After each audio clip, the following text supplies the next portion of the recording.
Our project is on the personalized face filters, and our group members are Changling, Philip, Erica, and Jiapei.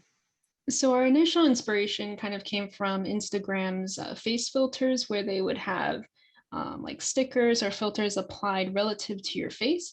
But we wanted to make something a little bit more personalized and have our program be able to even recognize the person that the face is detecting and actually apply different filters based on who the face was.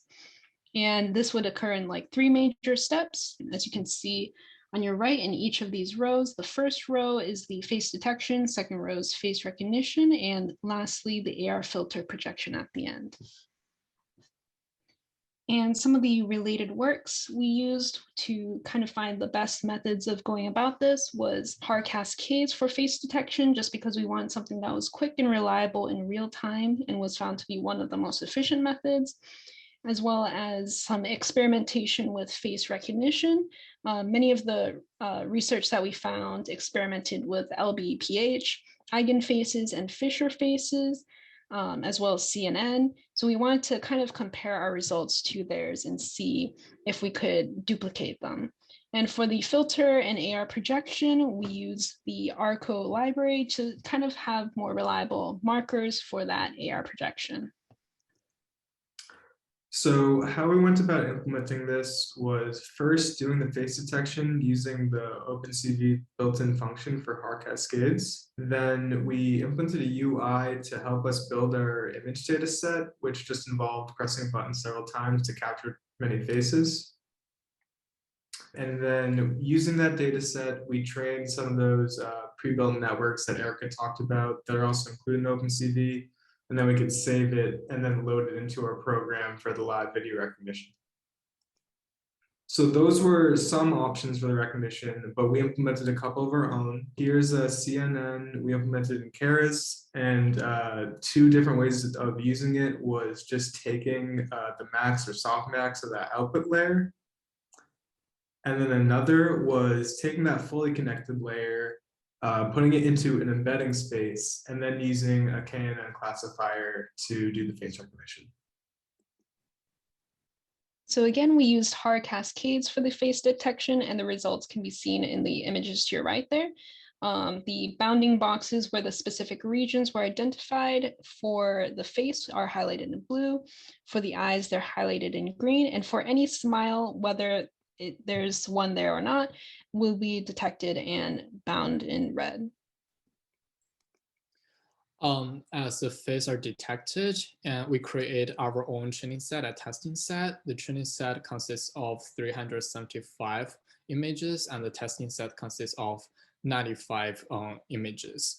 And then we feed the training set into the CNN model and verify the CNN model over the 95 testing sets.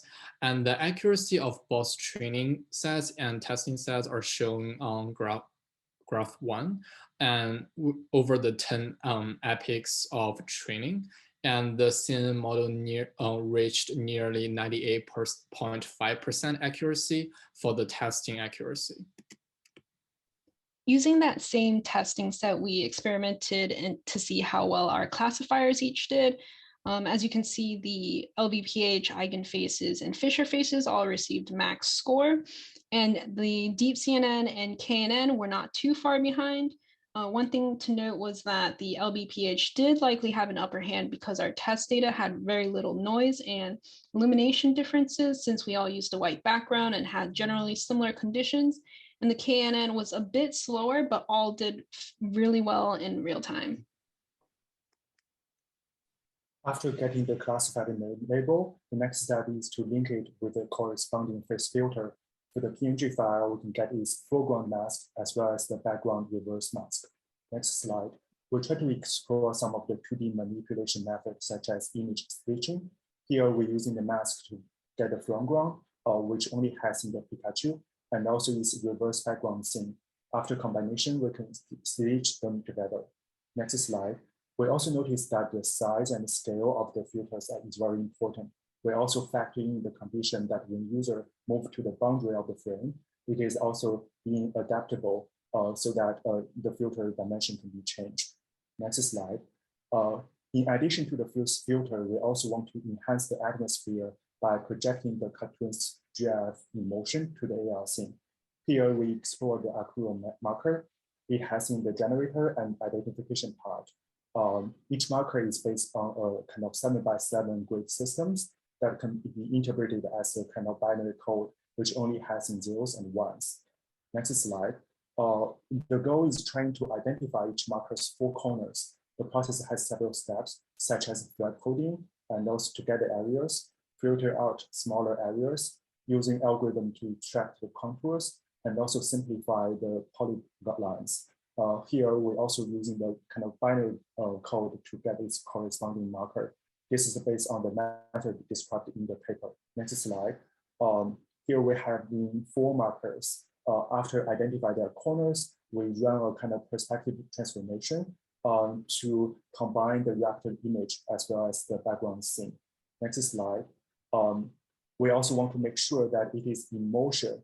So this is a kind of the GIF result that I will hand over to Changling for the final result. Right. So for the final product, as indicated by the right four pictures, each person I identified and applied a personalized filter. And we also included the GIF to kind of enrich the experience. So now I'm going to interrupt the presentation to do the demo. So real quick, first we'll show each of us running the program and it identifying our face and then applying the correct filter to our face that tracks. And then also we're going to apply a GIF to the target image that we're either holding on our phone or on a piece of paper, which are AruCo corners. And after these clips of us running the program, I'm going to go and do a slightly deeper dive of just going through what the controls of the program are, what exactly each thing is doing. Well, not exactly what each thing is doing, but enough that you'll get a taste of how the program runs. As we see here, I'm running Big Sur. To run this, you need Python 3.9 and to install the requirements in requirements.txt. Okay, so here are the controls. I can pause the video using P. I can unpause with P. If I hit 1, it detects where my face is, my eyes and mouth.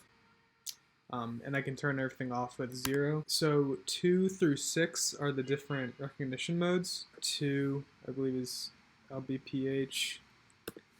3 is eigenfaces. 4 is Fisher faces. 5 is the CNN. Yeah, very slight frame rate drop. And then 6 is the KNN, a more noticeable frame rate drop. Some misclassification there.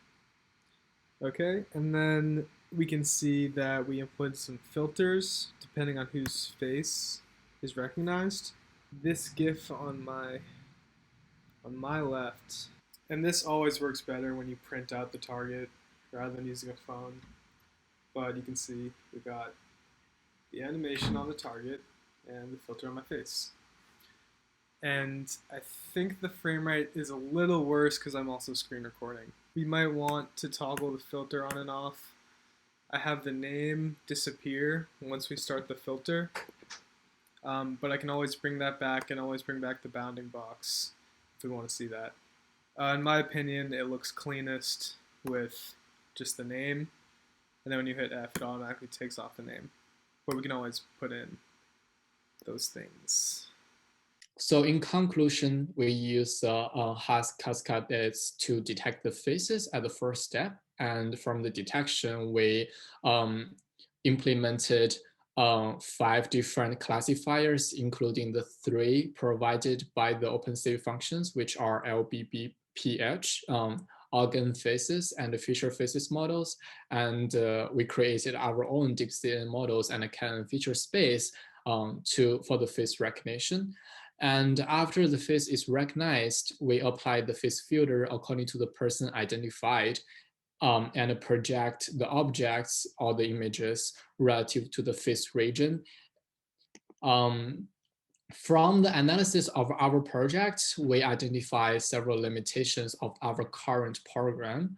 So the face detection function provided by the OpenCV can only identify the full front profiles, and it does not perform well by identifying the side profiles. And it can also be largely impacted by the lighting, as shown in the demo video, that in certain lighting conditions, it's kind of hard to identify the faces. And for our own created KNN feature space algorithm, it is noticeably that it cannot perform well in real-time identification as the calculation slows down so computation. And another limitation is that our current program cannot identify the new person. And from the limitation, we point out several future work that can be done to improve the current project. Firstly, we would like to enable the project to recognize a new person as unknown if the face is not presented in the database. One solution to this is to add threshold to the OpenCV functions so that it can identify the new person if it's not if the feature of the person's face lies far from the embedded space. Another way we want to improve the project is to enable the project to recognize multiple persons at the same time so that the users can use the product with their friends group. And in addition, we also would like to improve the quality of the filters. One way is to create certain interactive features, such as the mouse movements can trigger the motion of the projected objects. And here is our reference. Thank you so much for listening to our presentation.